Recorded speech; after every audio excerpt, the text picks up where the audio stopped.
All right, so we are live now. It's Benjamin Joshua. Good afternoon, everyone. It's a privilege to actually have you joining the session this evening. I'm optimistic that you are going to learn a lot. Once you have an open mind and you are willing to learn, you will surely learn a lot. So, I've also prepared my writing materials, and this is me enjoining you to prepare your own writing materials as well, so that you can have a very learning field session. So let's wait for a few minutes to get others to join us. We are going to send the links out now so that others can join us too. So thank you very much, Benjamin Joshua, for joining the call. Thank Yeah, you. so just give us like 1 minute thereabouts. We'll come back, read your bio, and then we can jump right ahead. Thank Thank you. you very much. Okay.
Yeah, all right, we are back and we are good to go. So thank you very much, everyone. Thank you very much, Benjamin Joshua, for choosing to feature on this edition of Creation Evolve series. So I'll be reading his bio quickly so that he can get started with what he has for us today. Benjamin Joshua is a multiple award winning graduate student of the George August University Göttingen in Germany and Universidad Politécnica de Valencia in Spain. He is currently on a joint master's in plant health sponsored by the Erasmus Mundus Scholarship. He specializes in epigenetic mechanisms controlling the expression of protein coding genes. He is currently based in Germany. He serves as a life coach and academic mentor to scores of young minds who are being nurtured to feature in their design.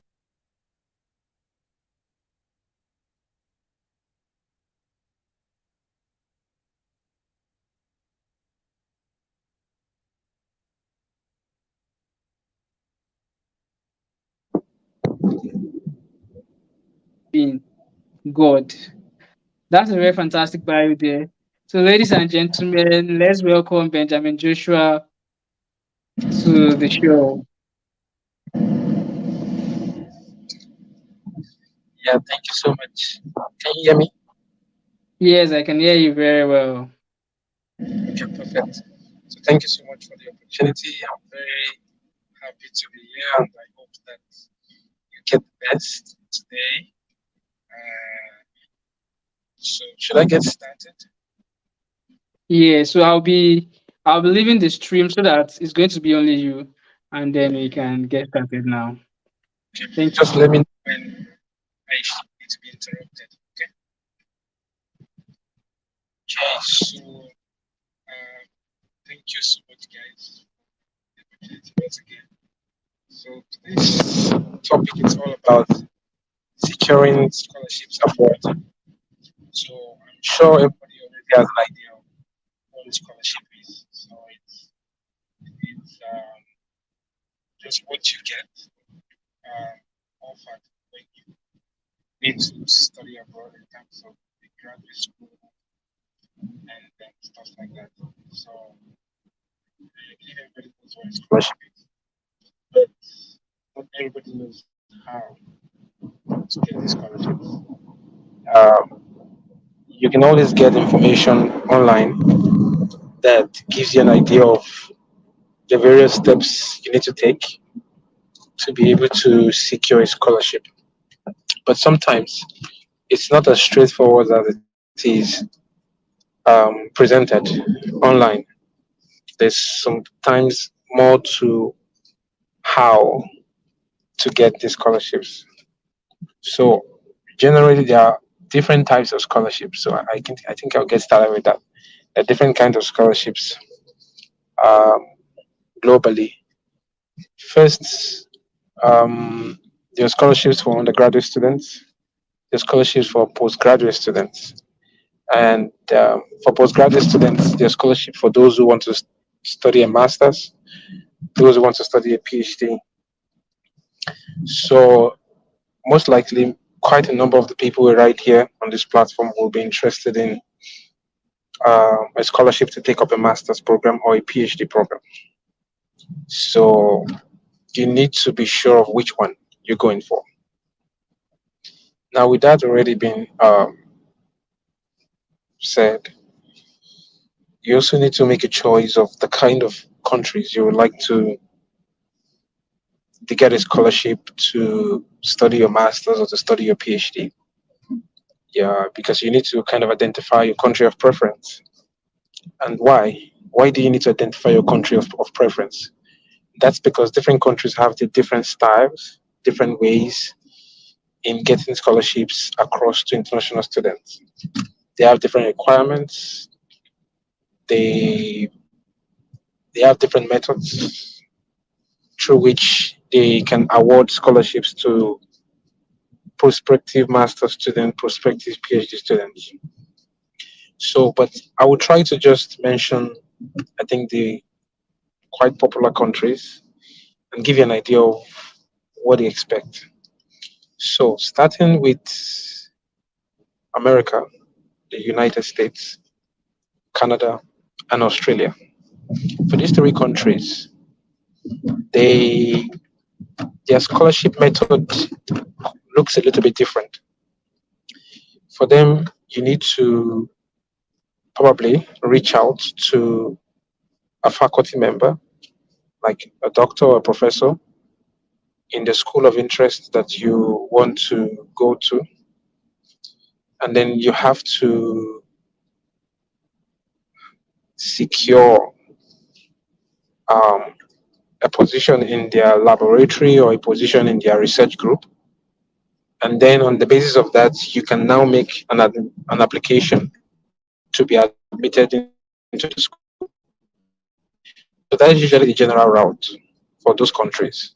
If you want to do a master's or a PhD, it's not exclusively limited to you reaching out to a professor or an assistant professor in order to get such opportunities in these countries. Usually, for a master's student, you might not have to do that. You just have to apply to the school during the period when they are accepting students with funded opportunities.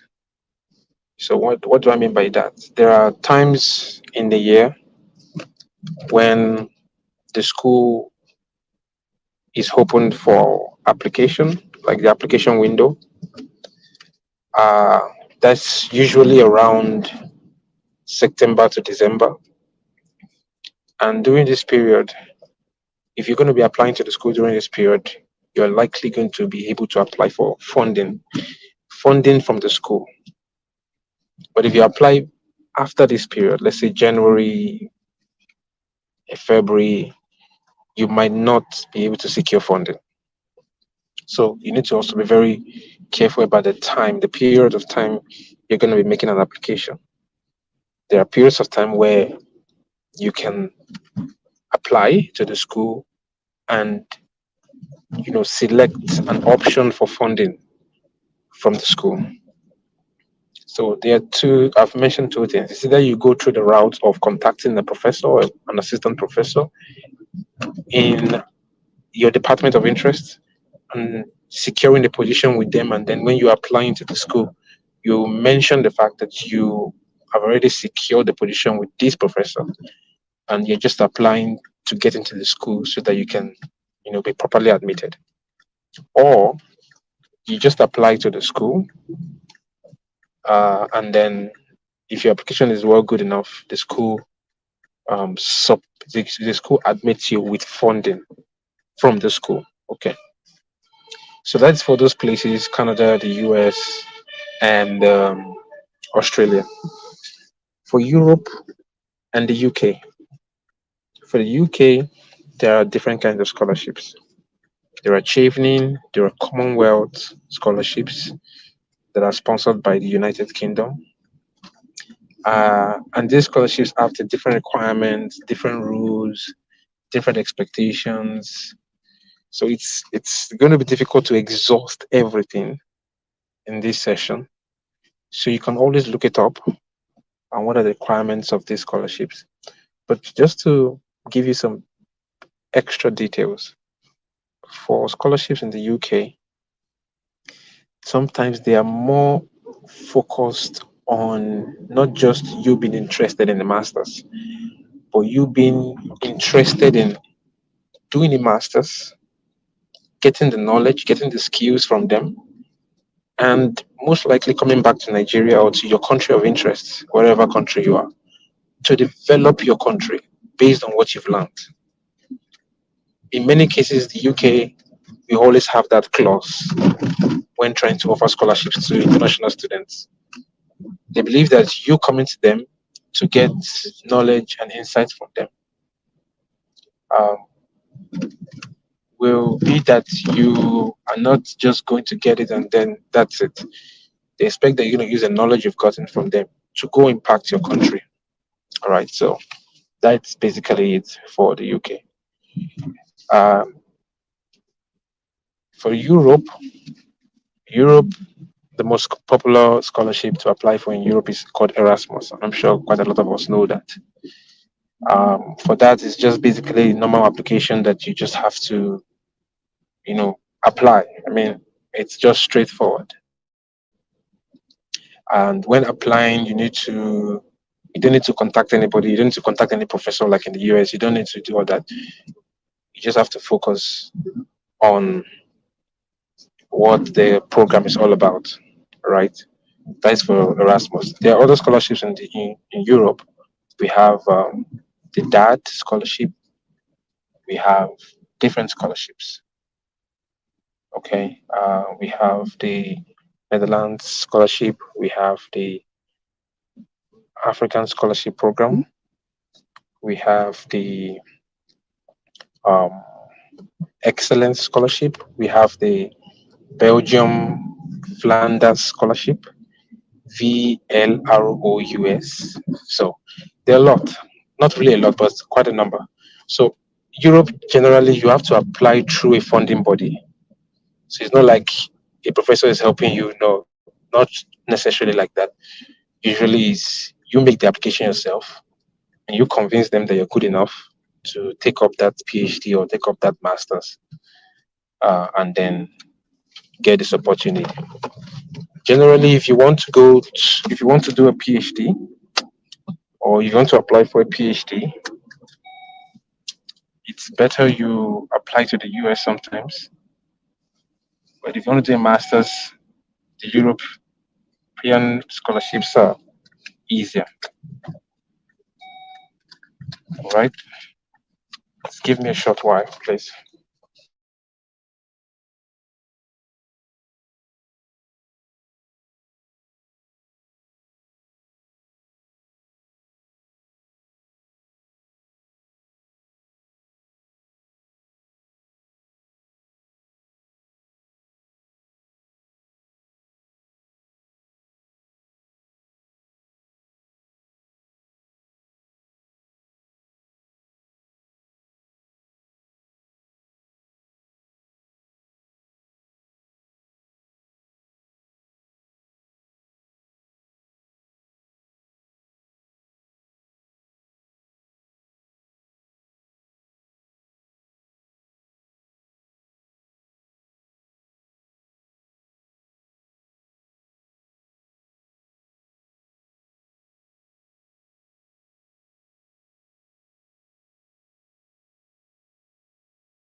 That breaking transmission, I had to drop.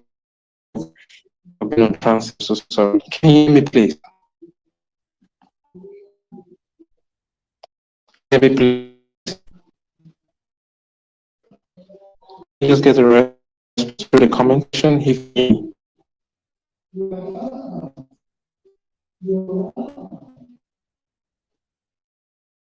I will just keep talking, hoping that you guys can hear me. Okay. So what about the European scholarship? Basically, if you want to apply for a PhD, it's many a times better to apply to the US. Direct PhD. Okay, you don't have to worry about applying direct from a back. So a PhD already, and you want to start a PhD, it's good to apply. So you don't have to apply PhD. Usually, this is common for Canada, for Australia, for the US, as I mentioned earlier. And when I mean direct PhD, those guys, those countries offer this kind of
Hello, please. I'm so sorry. I have network issues here.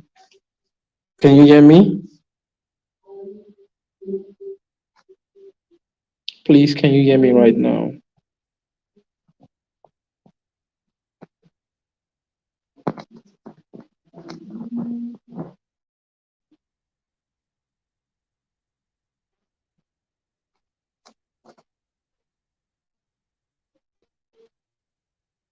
Can you hear me? I just want to be sure that I'm speaking to you guys. Okay, perfect. Thank you. My apologies for the internet connection issues. Really sensitive that has the past internet. So, thank you so much. I was talking about the idea of a direct PhD. You start from a bachelor's degree. Direct PhD is okay. You go and get a master's, and then you get the master's. You don't have to apply again for a PhD. You just proceed to PhD. That's what called PhD. This is common in Canada, Australia. For you have to do a master's so you can apply for a PhD. Okay, you have to do a master's first, then you can apply for a PhD.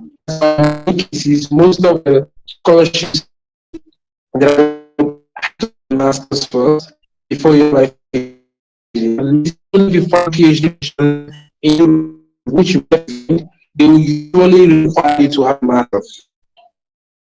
To have a master's, it's not entirely all the time, not entirely all the time that you need a master's to have a PhD in Europe. Many need to to apply.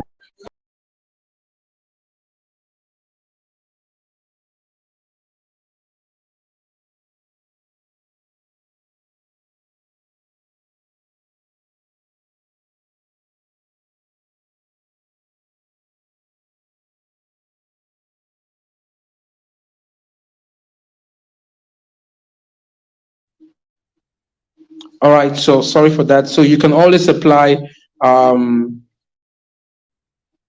you have to apply for a master's to be able to get a PhD in Europe. So as I mentioned earlier, all the scholarships have their unique requirements. Okay, usually these are the basic things you will need, and I'm just going to list them.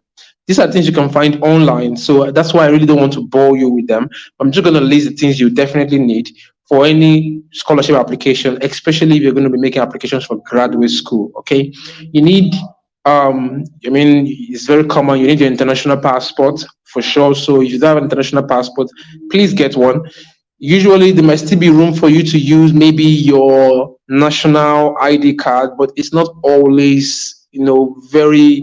Um, um, it's not always the best. So you should not rely on that. Get an international passport so that you can comfortably make applications. And then you need very important. You need a very good CV. There are different ways to create a very nice CV. In Europe, generally, they expect it to just have like 2 to 3 page CV. Doesn't have to be long at all, or even sometimes one page. So you should find a way to get information online on how to create very good CVs where you don't have to put so much detail, but you are straight to the point in expressing how qualified, how good enough you are for whatever you're applying for. Okay. And then you need a motivation letter, which they could sometimes call a statement of motivation, a personal statement, a cover letter, different names, but almost similar in the content, in the context. All right. And what it means is that, okay, when they say motivation letter, motivation, okay, it's like trying to say, okay, what is motivating you to apply for this thing? Like, what is the motivation? Why do you want to apply for this thing? Like, what's the benefit of applying for this thing? What do you hope to get from applying to this opportunity? So you need to be able to convince them that, okay, these are the things I really want to get. This is why I'm applying. This is what I hope to get, and this is what I hope to become after I'm done with this opportunity. Okay, so it's more or less like they're trying to say, okay, prove to us that you're the best candidate for this opportunity. Prove to us that you're well qualified. You're the person we are looking for.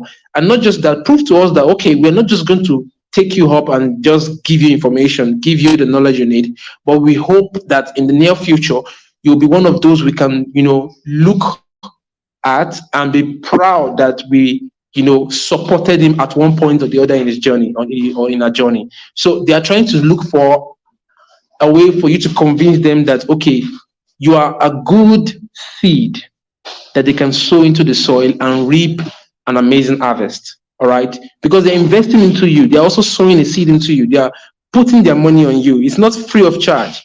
They're investing in this scholarship, which sometimes worth thousands of euros, thousands of dollars, not just because they want to throw away money. No, it's because they are looking for those who they can invest creativity into, they can invest knowledge into, they can invest skills into, and hope that they themselves, the applicants or the beneficiaries of these opportunities, will become useful to their world, you become an asset to their world. So it's not just free money made available for just spending. No, they are really trying to invest into people.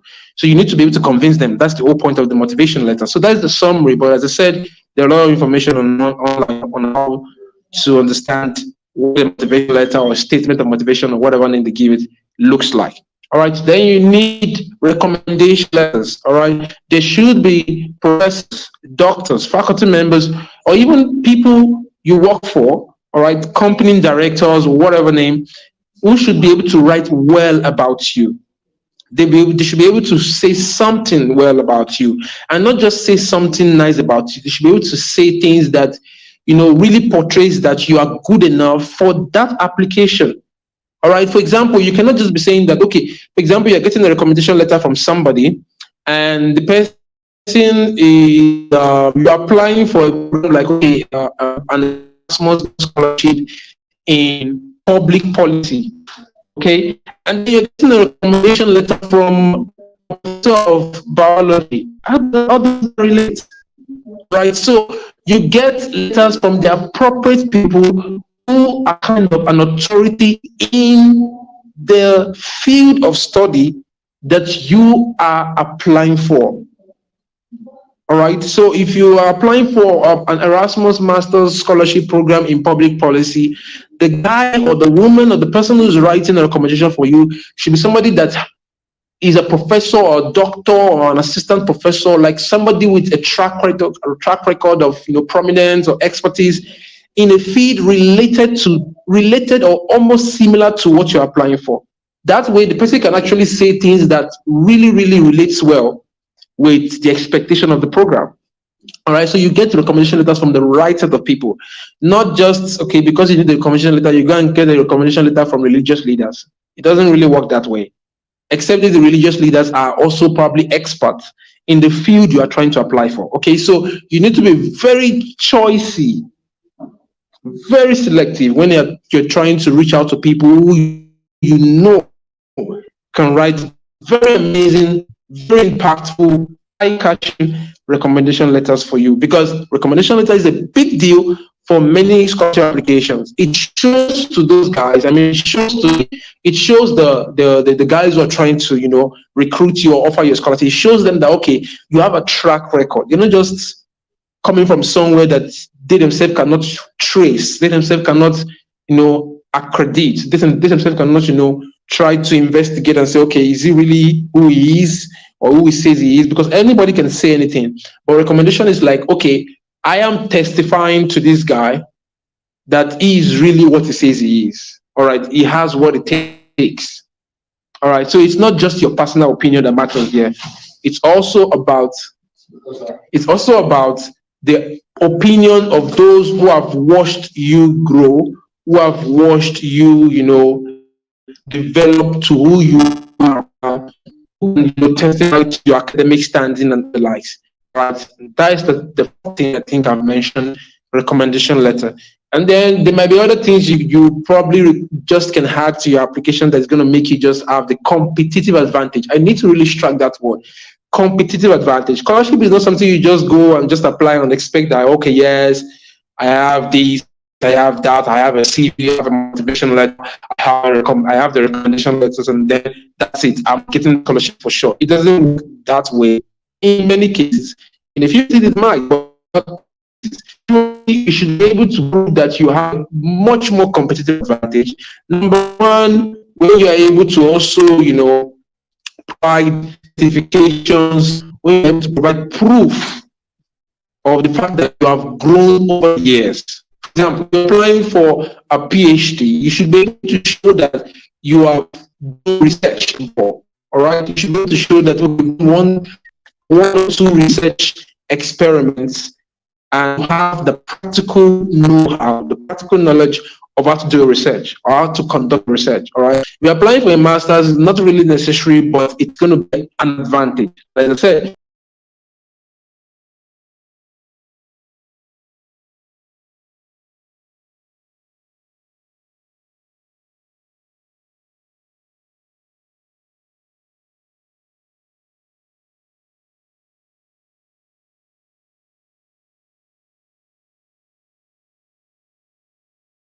sorry for the break again, my internet issues. Sorry for the break again. So you need to show that you have the competitive advantage. That is what it takes. So I just want to drop these nuggets that's going to guide you if you're going to really take advantage of scholarships. And I want you to write this down. I think this is the summary, the top of it, the ice on the cake, as far as the session is concerned from me. Number one, know what you want. Don't just say, okay, I want to apply for scholarships because there are scholarships. Come on. You don't just do that. You really need to know what you want. All right. You need to know what you want, why you want it. Very important. The what and the why. Very important. You need to know what you want and why you want it. When you find answers to this question, your purpose is already defined. So you don't just apply here and there. You apply specifically to opportunities that fit your expectations, that fit your purpose, that fit what you intend to become. All right. And that way you can really tell your story in such a way that is so personal to you. It's not like you're copying here and there, because I know sometimes you want to know how to, present your story. You go online, you download templates, and sometimes you miss that touch of your uniqueness, of your personality in terms of your own story. All right. So many people just write because they have templates, because they've gone to people who have won scholarship and they've gotten templates on how to, draft their motivation essays and how to, write their story and blah, blah, blah. But many times it's easier that you know what you want, you know why you want it, and you're able to express it in writing. That's what makes up the motivation letter, in a way. Not all of it, but at least the bulk of it is to show what you want and why you want it. All right. You need to know what you want and why you want what you want. All right. When I mean what and why, I mean what you want. What kind of research do you want to do? What kind of field of study do you want to engage with? If it's computer science, what aspect of computer science? I mean, computer science can be branched into different sections, different sectors, different areas of interest based on its application, based on what you want to do with it. All right. So don't just say, okay, I studied computer science and I want to do a master's in computer science. Sometimes it doesn't work that way. What aspect of computer science do you want to focus on? All right. Is it cybersecurity? Is it artificial intelligence? Like, you need to know exactly the application of what you want. So I think that is number two. The application of what you want to do. What you want to do. How do you intend to apply it? What aspect of that field of study do you want to, give yourself to in order to make a difference for your world? So knowing what you want and knowing why you want it is really important to help you define your niche. Like, you're able to say, okay, this is my area of interest. This is what exactly I want to do. All right, it's unique to me. And you don't just discover this by just sitting down for 30 minutes and deciding, okay, this is what I want to do. You need to look back through time. What have you been good at that in a way synchronizes with the kind of degree you've gotten, and you synchronize that same conclusion with what you're applying for? Okay, so you look down the past, you're the kind of person that is very curious, right? You just want to know why this is this and how this works. and why it is working this way. You could take that, synchronize, link it, or align it, or put it in the same you're getting a degree in science. So I'm curious and I'm studying for science. And in the future, I want to apply artificial intelligence in solve the problem of child abuse. You can see that I studied computer science, but now I'm beginning to define myself that I want intelligence to be able to control the rate of abuse. That's how you develop specificity and what they want to know what you want and why. Number two,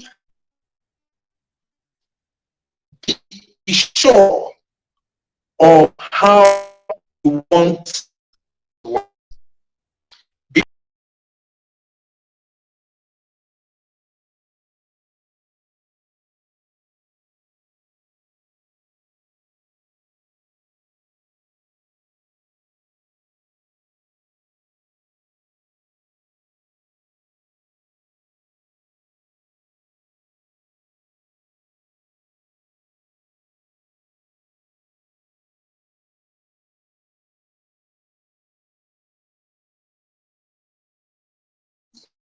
Sorry again. I mean, I'm really not happy that my network is really making me not to give the best I want to give.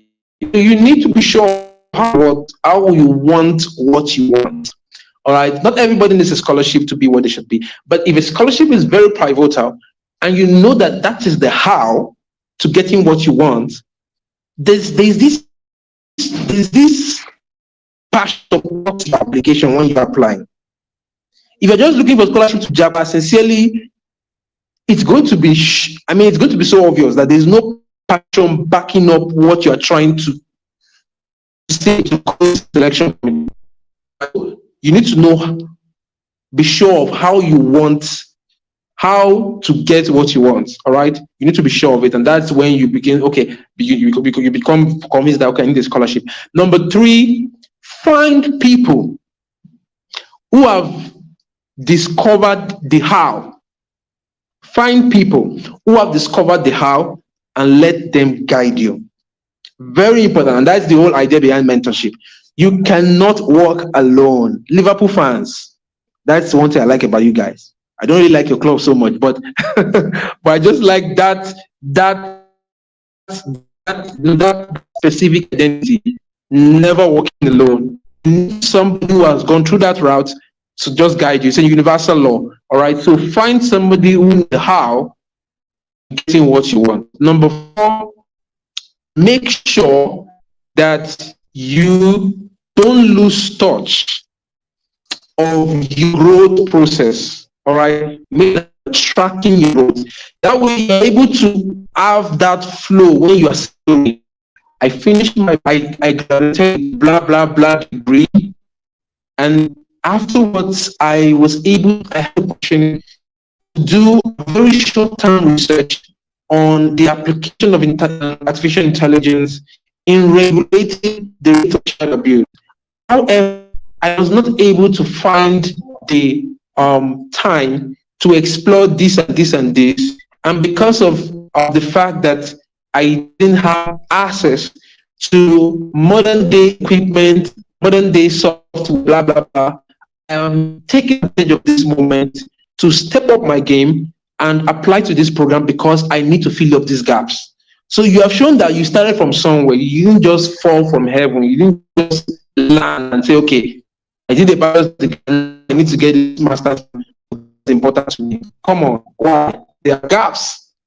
So you're trying to make them that, okay, I need a springboard to get to that destination of mine. And that scholarship is just going to be the perfect springboard to make that possible. So you need to track your growth so that you can tell your story well when making applications. So to wrap up, I want you to also register in your mind that it's becoming very competitive to scholarship. I think if you prepare and start to prepare, you have an advantage. I really, really want to encourage those who are still in undergrads. You're still in 200 level, even freshers. So because are freshers, you think, okay, I just go to school, I want to enjoy moments. You don't have any moment to enjoy. You can start preparing now, start taking advantage of opportunities to develop yourself and track your growth. So that even before you graduate, you already have an idea.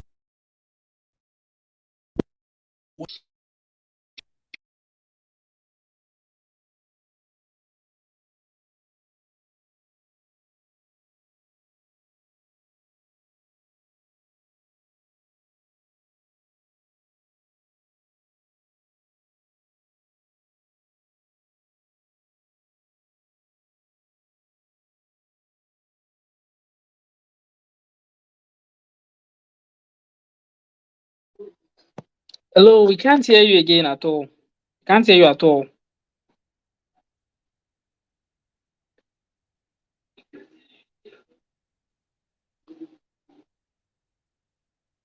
Can you mute and unmute?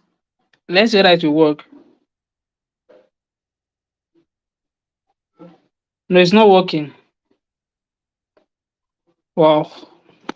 All right, can you leave and join again? Let's see whether it will work. You come back. I don't know what's happening this evening.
All Hello, right, can can you you? now?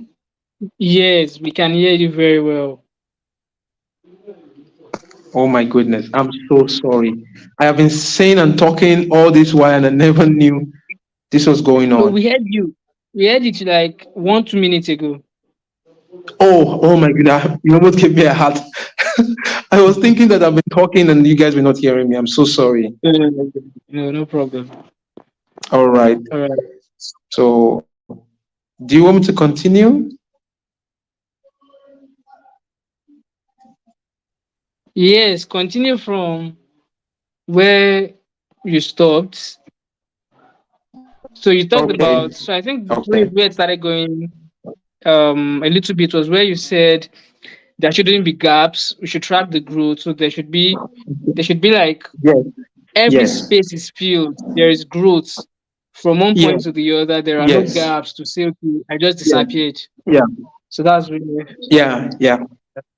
Okay. Okay. Thank you so much, Mr. Israel. So, you need to track your growth, and when you track your growth, the next thing you need to do is um make sure that you define what you want. I think that is the basic. I think that is the most important thing for me.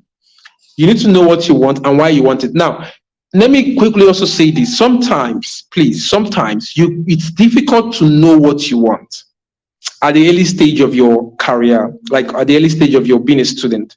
For example, some people, if you start early, and that's why I'm really more of a kind of person that tries to, emphasize starting early to try, you having to become very intentional about knowing what you want at a very early stage while you're still under level. All right. But even if it's not the case for you, and quite probably you're already a graduate, And sometimes it's difficult to just, pinpoint and say, okay, this is what exactly I want to do, and this is why I want to do it. Sometimes it's difficult, but at least there should be an idea of what you would just love to do. Like, you're just curious about it, you're just excited about it. There's that feel of passion backing your interest in that aspect. It's not just something you want to do because the name sounds nice. No, no, no. Don't just say because this program is sounding nice, this scholarship is looking good. I'm sure sometimes we are even driven by how much are they paying, how much will they pay, but then you convert it to naira, it's like looking like 1 million per month, and that's what excites you. Sincerely, you are going nowhere. It's not like you should not, be excited in the euphoria of what you'll be getting from the scholarship in terms of the monetary benefits. It's good to be excited about the monetary benefit, but that will that excitement will have no role to play in getting scholarship. What they want to see is someone who already has a definition of what he or she wants. All right. So please, that take home message is the key for me.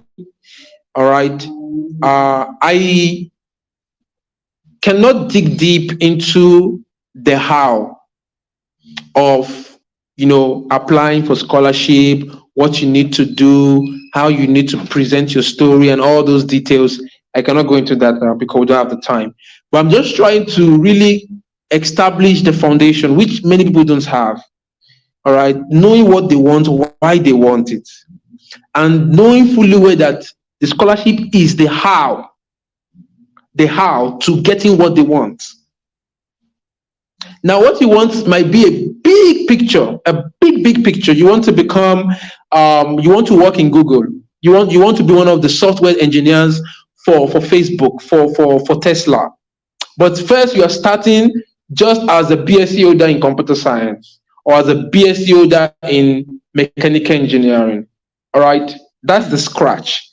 But at that time, when you are still a BSc holder, the big picture is I want to be one of the key software engineers for Tesla. I want to be one of the key software engineers for Google.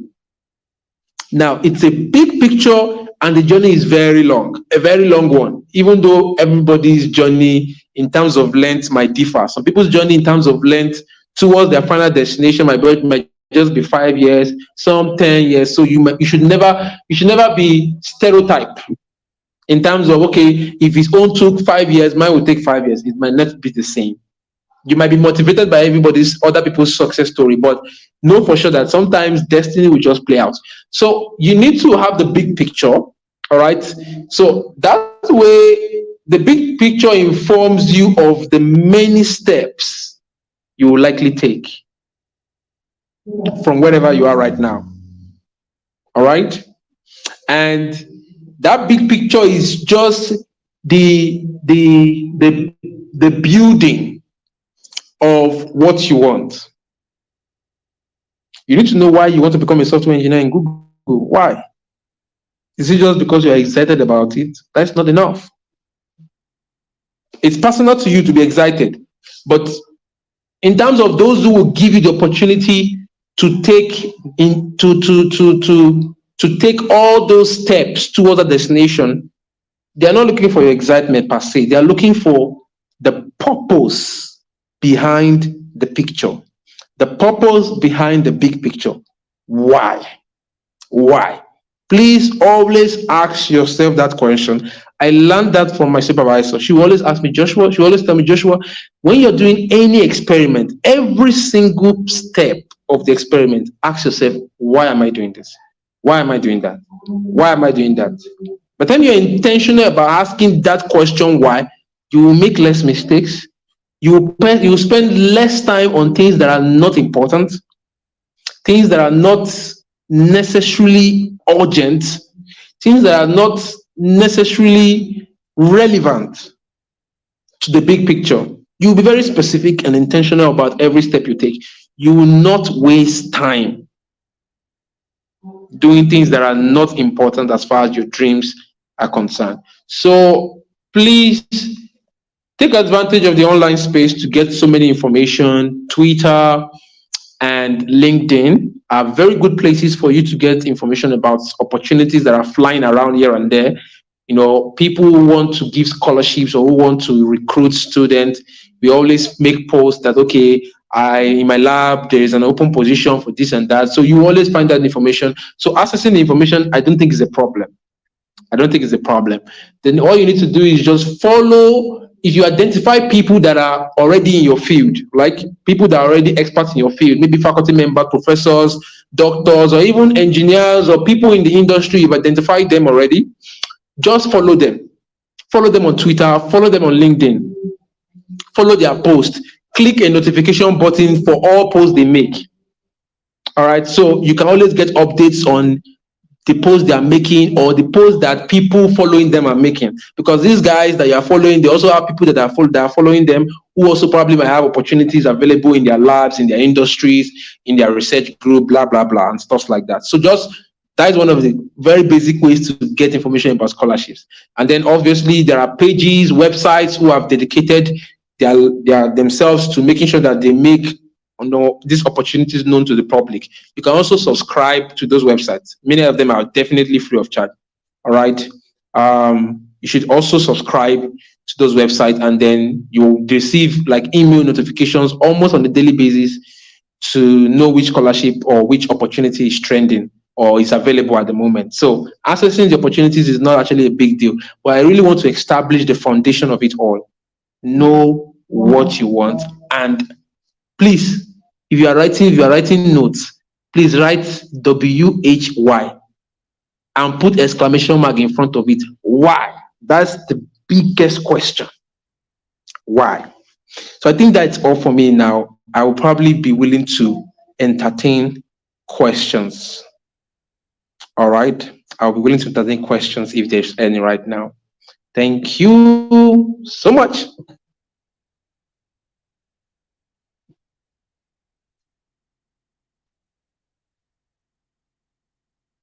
So I want to give room for questions so I didn't just keep talking. And please feel free to ask any question as far as scholarship is concerned. That's why I'm here. There's enough time for me to exhaust any question you want to throw at me, as long as the host can give me that time anyway. So yeah, please, questions. Please, I want questions.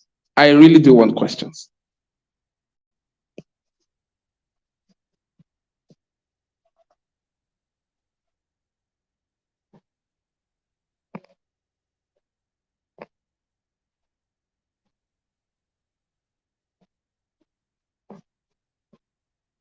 Please, I'm waiting for questions.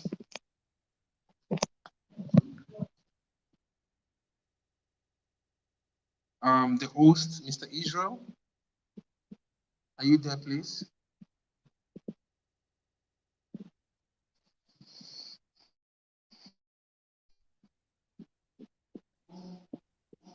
Wow, that was very, very fantastic. Thank you very, very much, Mr. Joshua. I was also learning a lot. I loved the energy. Network wanted to block the shine, but God passed network and internet.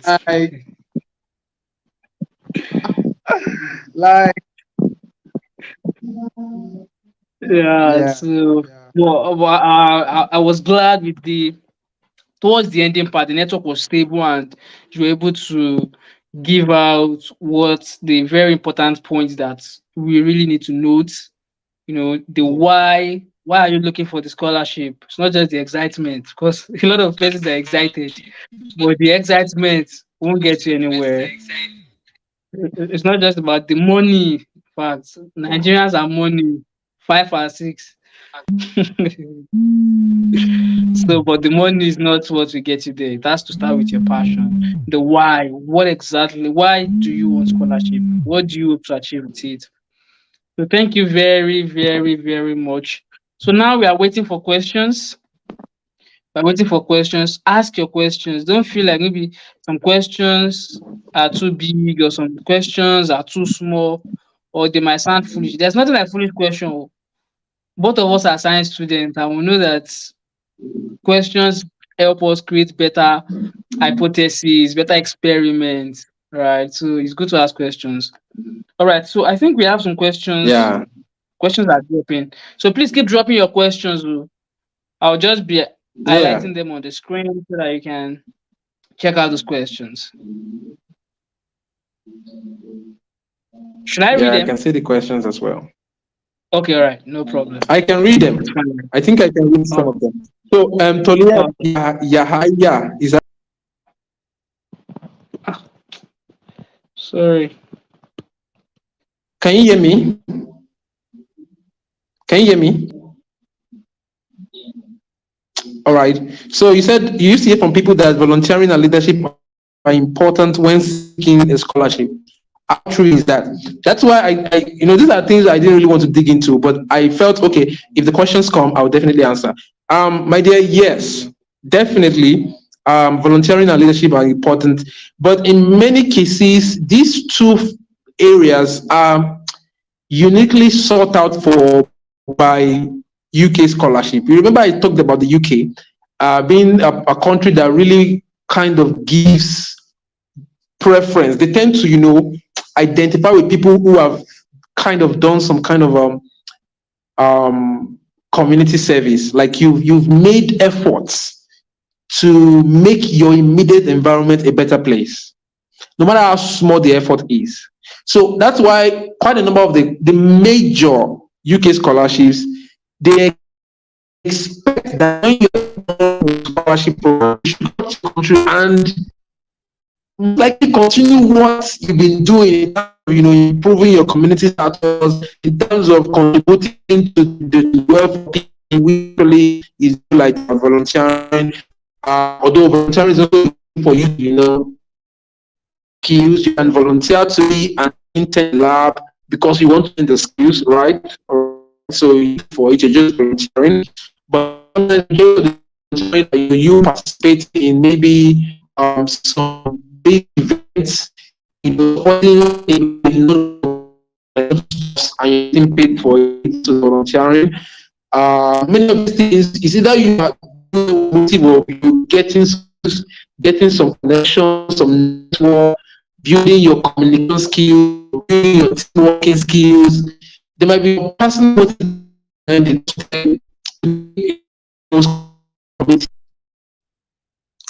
to the UK community, like UK scholarship committee guys, it's more like beyond your motivation. You're actually making a difference in the community. So volunteering will really help for this scholarship. Leadership is what they seek for in a way. They want they are the UK is they are really more important about building leaders compared to scholarships in the US and Europe, where they generally are looking for people who want to are curious, who want to know more about science, who want to profile solutions through the means of research, through the means of experiments. For the UK, they are not really not so much focused on experiment per se. Don't get me wrong, but they are really, really looking for those who are to be leaders. All right. And that's when those two things will come in handy. All right. So it's really important. But as far as as far as European scholarship, like German scholarship, Netherlands, places like again, the US, Australia, Canada, they're more research oriented. They're not really looking for your leadership experience. They're not really looking for your volunteering experience, except if the volunteering experience was tailored towards you getting some skills in research. All right. Like as I said earlier, I gave an example, you volunteering to be an intern in a lab because you want to learn the skills. They're not going to be paying you. But taking the time and the effort to volunteer to be involved in research activities because you want to acquire one or two skills, that will be a good one. I mean, something you can really put in your application if you're applying to European schools or European opportunities and the US, not American opportunities. But generally, it's the UK scholarships, Chevening, Commonwealth Shared, Commonwealth Masters that really prioritize those two factors in your application. Okay, it's not entirely true for all the scholarships. There are scholarships in Hong Kong. There's the best Japanese scholarship. There's also people go to Asia. There is Chinese government scholarship. These guys sometimes they for leadership, but in many cases they are focused on your research, your research oriented. you're just curious. You want to know more things about why is happening. You're more of like an investigator. You want to investigate why some things are happening this way, why they're not happening this way. Curious scientists, for instance, or that's what the US, Canada,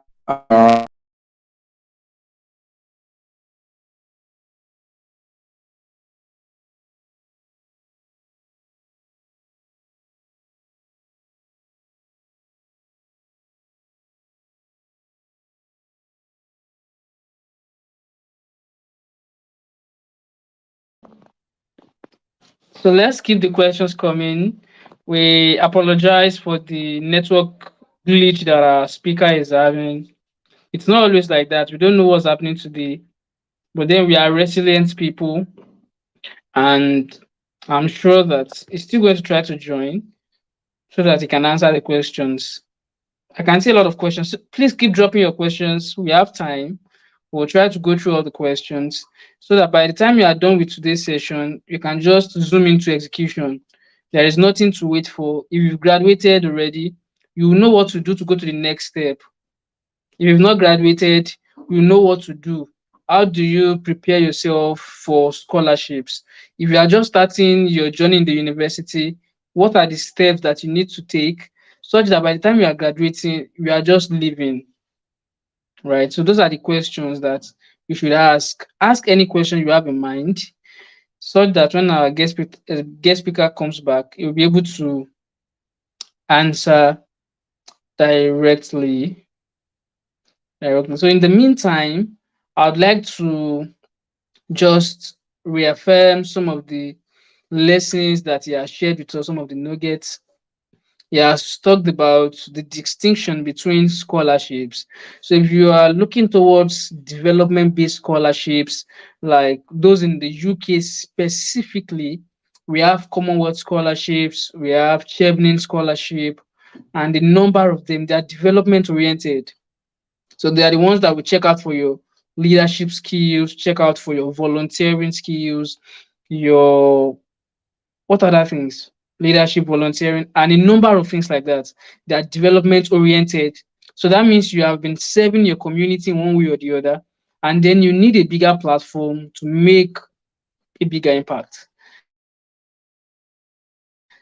So, and he also told us that West, yeah, the West, USA, Canada, some parts of Australia and the likes, it is more focused on research. So they want to have an idea about your research experience, your research skills. Now that has to do with publications too, because once you are successfully conducted the research, you would be looking at publishing it in a peer-reviewed journal and all. So those are the things that are going to really show you as someone who is serious, someone who they can bank on, someone who they can invest in. All right. So, and Joshua told us about seeing this scholarship as an investment, not something to just travel out. If you have that mindset of just traveling out, you're already setting your feet on a wrong pedestal, and that can be very fatal because they can read through your article, your submission, and realize, oh, this person doesn't even have any plan. You just want to travel out. But then you need to position yourself as the right candidate. You need to increase your competitive advantage. You mentioned something about competitive advantage. So I hope you're also taking some of these notes. Competitive advantage. How do you increase your competitive advantage beyond your pals? And like he also said, he said the competition now is getting crazier. And that's true. Competition is increasing in every field, every sphere. Competition is increasing. Anywhere you turn to now, competition is just increasing. More students are going to school, more students are having top class results, more persons are doing a lot. So it's a lot, right? Thank you very much. It's good to have you back. Are you able to Yes, I'm continue sorry now? about that. All right, no problem. I was just trying to hold the fort. So just let us continue with the questions. I'll drop off now. No problem. No problem. Okay, so I think I've answered that question. So let me see the questions. I think I've answered the question I'm seeing right now on the screen. Okay, how do people in social sciences or arts and humanities get access to scholarship? Yeah, this is a big question that I think it's really a big question because I know it's true. A lot of scholarships are more, science oriented. That's just it's not how will I put it? It's not a surprise because most of the life sciences, the earth sciences, you know, tend to be more, research oriented than the social sciences or art, and humanities, But notwithstanding, I think it's still possible to get access to these scholarships, depending on what field of study in social science or art or humanities you're trying to focus on. One thing I would advise you guys in this field of studies to do is try to search for masters or PhD programs that relate to your interest in different schools across different countries. Try to search first and see which ones you can find. And then you now begin to search for scholarships that are within the circumference of those programs you've identified in different schools that relate to your field of study. For example, in I have the privilege by God to be an Erasmus student, Erasmus Mundus. I know for sure that there are Erasmus Mundus programs that deal with some aspect of social sciences. For example, politics. There are opportunities in politics, in public policy. There are opportunities in some aspect of arts, even dancing. I saw an Erasmus program that has to do with dancing. Can you believe that? So it's really funny. I saw Erasmus programs that has to do with archaeology, which I think is part of the social sciences. If I'm correct, I'm not sure. So there are. It's just that they don't look so pronounced.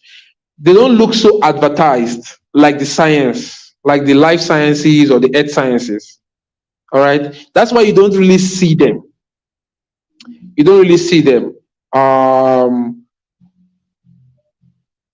So for you guys in this field, you have to do the digging yourself. You have to do the digging yourself and be intentional about it. So as I said, you can identify certain schools that you are interested in. Let's, for example, you're interested in going to the University of Cambridge, right? Or Harvard, or Yale, or Purdue University in the US. Or if you're talking about Europe, you're interested in going to Wageningen. You're interested in going to which other school in Europe? I don't remember so much. Their names are sometimes very funny. So whatever school, you can just check, all right, if they're offering a course in art or humanities or social science that is related to what you've done. For example, if you've done something like, I don't know which social science course apart from politics that I know, like political science, like which other course again in social science? I don't really know so much. In art, we have literature, we have foreign languages, we have international relations. What else do we have? In humanities, I think in humanities we have classics, we have which other one? We have maybe archaeology. I think is in humanities. I'm not sure. In humanities, we also have psychology, and there are programs. For example, in my area, Erasmus, there are programs in psychology, work psychology.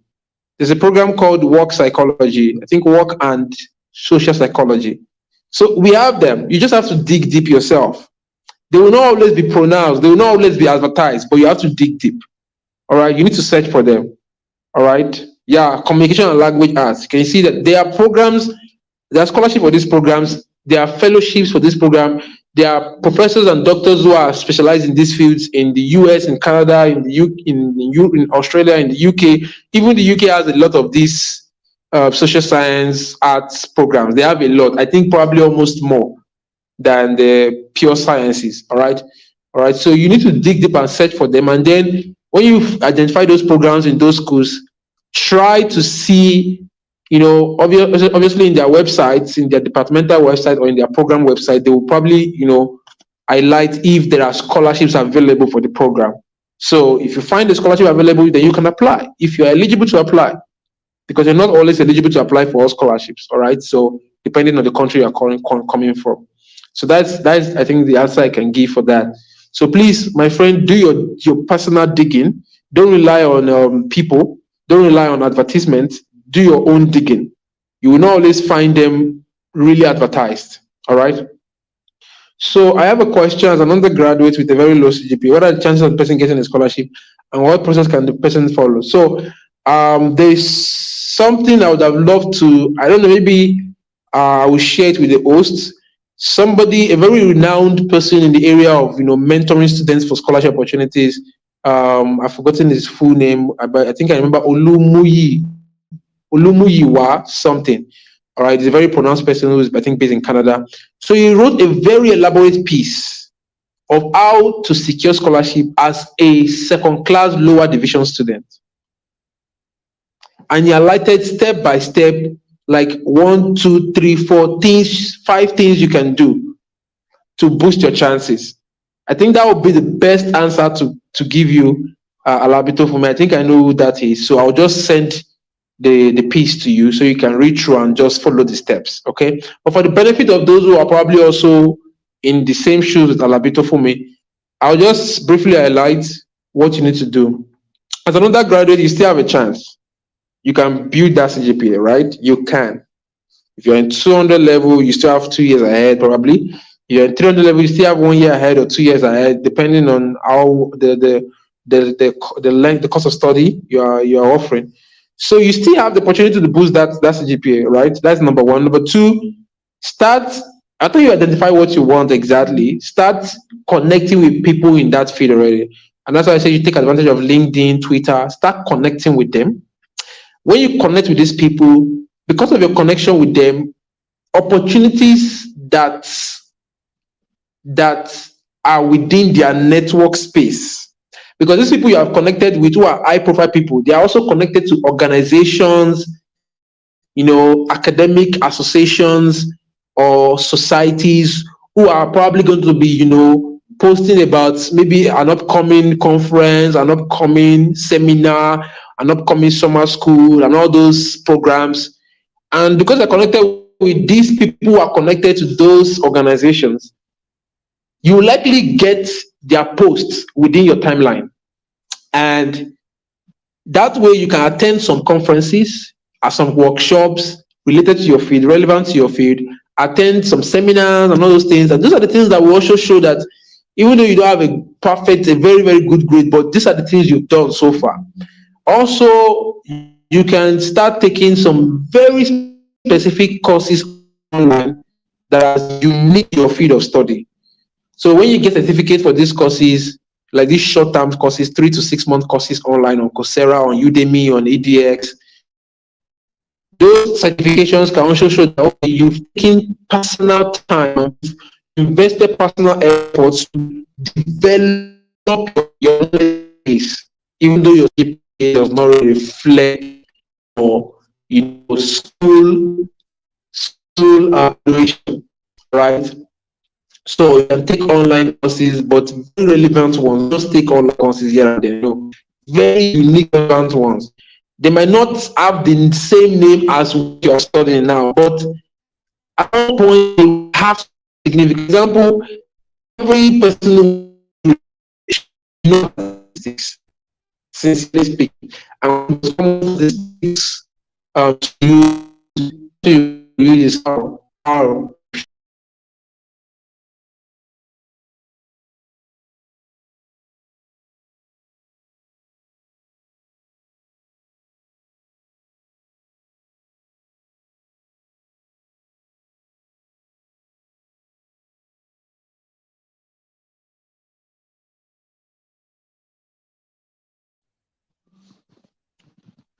All right. Sorry again.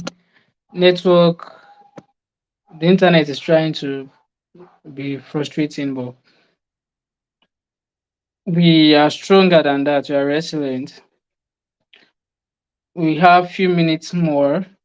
It is feel like this session should not end at all because I'm really, really learning a lot. I'm sure that everyone online too is. taking notes, we are learning many things. So I think I should reiterate the point that he made before the network glitch happened. He talked about taking intentional steps to show that you're actually serious about what you want to do.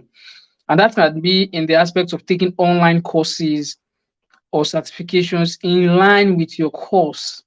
So if you are studying agriculture related course, you can look for online courses or certification programs with respect to agriculture. That will show that, oh, you are really passionate about agricultural matters. That will really help. If you are in the social sciences, you can also look for certification programs in relation to your line, your field of study. So that will help you. It will strengthen your resume or your CV on one end, but on the other hand, it's going to show you as a very serious, intentional, value-driven person. And I think that's a reputation that we really need to have if we want to stand out from the whole pair. It's not going to be easy, but it is worth it. Worth it. And that is something that you need to take away, take intentional steps. He also mentioned fellowships, conferences, workshops, seminars in line with what you are doing. So he has told us now to maximize LinkedIn. Your LinkedIn timeline. Who are you following on LinkedIn? Make sure you follow professionals, people in line with your field, people that are authoritative in your field. So he says something that these people are also connected to organizations, personalities, institutions that provide these opportunities. So if you are connected to somebody like Olumuyiwa that I mentioned, he shares lots of things on Twitter and LinkedIn, lots of scholarship, opportunities, workshops, and all. So if you follow him, you will just realize that you see lots of this information on your timeline and you can take advantage of them. Right now, Chelmsford scholarship is out. A lot of people are trying to apply. Some persons are just going for Commonwealth now. They've been selected. They'll travel very soon. So there are a lot of scholarships online. But if you are not following the right people, you won't even know that these things are out. So this is a challenge that you should actually take this very seriously. All right, you're welcome once again. I'm so sorry. No Like, problem. Yeah, so we have like 7, 8 minutes more. no So we have problem. to be very brief about the other questions so that Yes. we still have like I think 3 or 4 questions. Yeah, please So just, I'll let rush me, them. yeah. Yeah, about transcript. When applying, is it official transcript that is needed? No, no. You can get transcript from your department. Non-official transcript, student transcript is good enough, at least for the stage of application. But usually, some schools will request that you send the official transcript. Um, if you are awarded the scholarship, they will request for the big time official transcript. This is not entirely true for some schools. Some schools will expect your school to send the transcript, your official transcript, to them during application. Is I think there are just few schools that do that, but usually for quite a lot of application, they can do well with your student transcript. All right. Yeah, that's the answer to that question. The next question, please. Is it possible to get scholarship in a field you didn't get degree from? For instance, communication student pursuing advanced studies in data science because of his technical knowledge. Well, it is, but you have a lot of work to do. You need to prove that you already have the background knowledge base to pursue data science, even though you studied communication. All right, so it's a little bit, it's pretty dicey, but it's very possible. I mean, a lot of people have done that, but it's just that you need to prove that you are good enough in terms of your background knowledge to be able to, proceed to data science. Actually, you can actually tell a story from communication perspective, reflecting your interest in data science. All right. Is there a way you can apply data science to the field or to the general area of communication? Is there a way? Definitely. So why not find a kind of synchrony between communication and data science, where you can apply data science to communication and create that niche for yourself? Because I don't think there's really so much research going in the area of data science as far as communication is concerned. So that might be a good one for you. So that might be something that will sound interesting to those people or the selection committee who are evaluating you. So it's possible, but if you also want to change completely from communication to data science without having anything to do with communication at all, it's difficult because for them, that's why they ask for your transcript. They want to be sure that, okay, the past 4 years, you've had a solid background in the proposed master's or PhD program you're about to, engage yourself with. They don't want to take any risk. All right. So it's difficult. Except if you can prove to them that you're probably taking some kind of online diploma in data science, some 1 or 2 years training and all those stuff. But it's possible, but quite technical and a little bit, stressful. Next question, please. As an undergraduate, how can I get access to international scholarship? Um, for now, as an undergraduate, you don't really need international scholarship if you started your undergraduate studies. All you need is local based scholarship like NNPC. I mean, if you're in Nigeria, NNPC, CEPLAT, MTN, I mean, if those scholarships still exist, those are the ones you need. But you can start keeping yourself abreast about international scholarship, like getting yourself informed, knowing how these things work at a very early stage, so that when it's time, maybe for example, you are doing a 5 year or 4 year course, by the time you are in a penultimate year, you already know the how, the way, like how to write the essay, how to apply. You already know your way out. Like you already know the in and out, every direction here and there. You don't really have to start afresh to get the idea. So you already know how to go around it. And at that penultimate year, you already know how to apply. And I've seen quite a number, I mean, a few people who, there's particularly one of my interesting mentees, I think, who attended this session some weeks ago, Emmanuel Zoegbe. One of the amazing things about him was that he listened. He listened very early. During his penultimate year, I engaged him. Kind of gave him that push to apply for scholarship. When he was still in his penultimate, he has not graduated. He has not even thought of graduating yet. He was still in his, like, says 400 level. He was doing the 5 year course. And he applied and he got a scholarship while he was just going into his 500 level. And because he could not finish 500 level early because of the strike, he had to let go of the scholarship and then applied just towards the end of his 500 level and he got another one again. And thank God he's out of the country. So I really, really have that desire, passion to have younger people who are still undergrads to apply even as early as the penultimate year. But you need to build the knowledge about how to apply, how to go about it, even as far as you starting from 100 level. So for now, Tofumi, just get yourself engaged with the opportunities, how they work, what they ask for, the requirements, what it entails. Attend sessions like this. Just, prep yourself, get yourself immersed in the knowledge of the how. And then when it's the time for you to apply, it's not going to be a big deal for you, okay? Yeah, well done. Thank you. I think that's all. Mr. Israel, I think that's all the questions I have for today.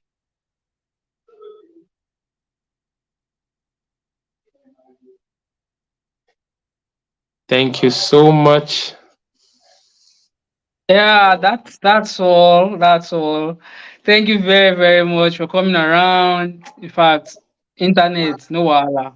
But sha, I was so happy that it's not only Nigeria that experiences network wala. No, no, no, no, no, no, no, no, no. It is a different case for me. I would not accept that. I will depend where I am. It's a different case for me. I was going to the basement of where I am, the basement. So you don't expect a network at the Oh, basement, right? So that's why I had a little issue. If I was to be in my room, come on. I mean, to be so smooth. What it are you doesn't telling me? matter. But the basement is sha in that other country. So I want to No say problem. thank you Yeah, I very, very understand. much. I'm sure Thank people you. learned a lot. They learned a lot. We're also going to create some snippets on flyers and share them with you so that we can also share it Yeah, with thank you. the other persons. So thank you once again. For Welcome. our listeners, you might not know, but Joshua has a community on LinkedIn where he shares all these opportunities, chaos community. So share the link in the group. So please send me the link so that I can also share with with the community and they can also join and take advantage of this opportunity. As we encourage them to connect with valuable people, let them start with connecting with you too. So all Yes. right, this is where we'll be Thank drawing the you. curtain today. What's your last word for our listeners? Keep your dreams alive. That's what I do. That's what I Yeah, say. keep Keep your your dreams dreams alive. alive. Yeah. Keep your dreams alive. Thank you very much, Mr. Joshua. We look forward to calling you again and again. Definitely, definitely. I'll Uh, come on. Yeah. all right. Enjoy the Bye. rest of the day. Bye. Bye. Yeah. All right, everyone. I'm sure you learned one or two things. It's even more than one or two, self. If we are going to be truthful, learned a lot. I learned a lot personally, and I'm sure you learned a lot too. So join us on other editions of Creation Evolve series. It's a monthly series that are going to be running on this platform. If you have not subscribed to the channel, make sure you subscribe so that you are not going to miss any of this session. You'll even be notified beforehand and then you're able to participate in everything. Feel free to also share your feedback with us, your testimonials, your lessons. Send them in the group so that we'll be sure that you actually learned a lot. And if you still have some follow-up questions, you can drop them in the group so that we'll send them to Mr. Joshua and he can reply and send it back to you again. You can also connect with him as well. I think we'll share his LinkedIn profile link in the community so that you can follow him and get access to all these opportunities. Until we come your way again, keep your dreams alive. Thank you very much.